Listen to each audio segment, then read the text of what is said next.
Apologies for the sound quality of this recording and for the long break in between recordings. I was having a lot of issues with my recording equipment last weekend, and then work came up, and I just kind of didn't want to stress myself out. So I'm sorry about that, and I hope you enjoy the recording.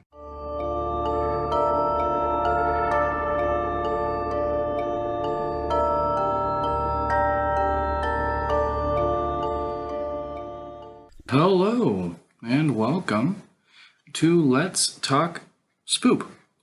I'm your host, Don, and today we're going to talk about To Your Last Death, which is a movie on Amazon Prime. This movie was also a fan recommendation, so thank you to whomever, because Jeremiah never tells me who actually requests these things. But thank you for the request. So I've seen this movie on my Amazon Prime recommendations for weeks, and I never got around to watching it because it looked like a comedy. It was not a comedy. This is definitely not a comedy movie. So without any further ado, let's go ahead and talk about the movie. So, as usual, we break things down into 6 separate categories. Those categories are story, acting, music, atmosphere, look, and creep.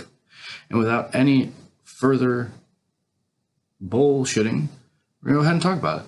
So, the story opens up with Skyline. We see a chick covered in blood with an axe, and a mysterious woman appears behind her that says, lock the bets, and then a guy in a pimpin' suit, and I mean pimpin', purple. It was awesome, and I loved it.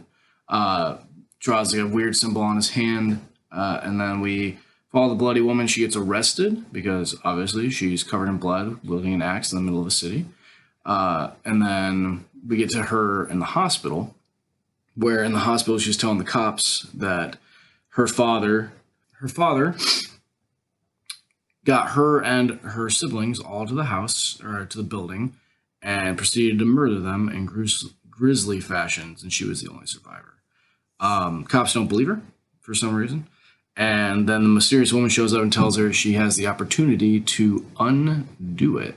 She's going to send her back in time, and she's going to relive the experience and try to save her family. So she takes her up on it.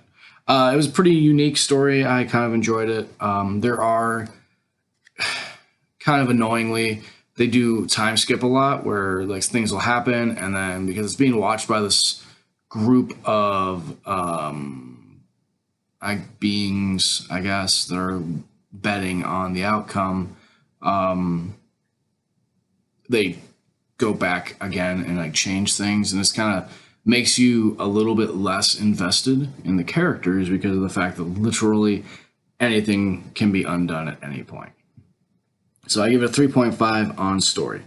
Acting, let's go ahead and talk about look next. So the look of the movie, it's animated with a cool kind of comic book style. Everybody kind of looks like that kind of over emphasized comic, sort of like Archer. Which I really enjoyed. There are also animated boobs, which is always nice. So a 3 out of 5 for look. Acting, William Shatner is the narrator for this movie. The help in the movie, there are people who are assisting the dad in his criminal actions that are like in suits and stuff. They have very humanistic representation, which I thought was kind of cool. However, most of the voice acting is kind of a little phoned in. So 2.5 out of 5. Music is very actiony. This movie, and I'm going to talk about this in the atmosphere, but this movie is really more of an action horror. So music, though, does the job, gets you in there, 3 out of 5. Atmosphere, you got heart-pounding action, intricate, ridiculously elaborate deaths, violence, gore, lots of animated blood. So definitely keeps you involved. And so I give it a 3 out of 5 for atmosphere. Creepy. This movie is not creepy. It's a little bit trippy, and it makes you maybe kind of wonder about like things. It definitely can be seen as an allegory for how the separation between like the rich and the poor, or class lines and stuff like that. I could totally see that. But yeah, it makes you think. So, but not very creepy. 2 out of 5 for creep, which gives us a grand total of 2.8 out of 5 for To Your Last Death on Amazon Prime.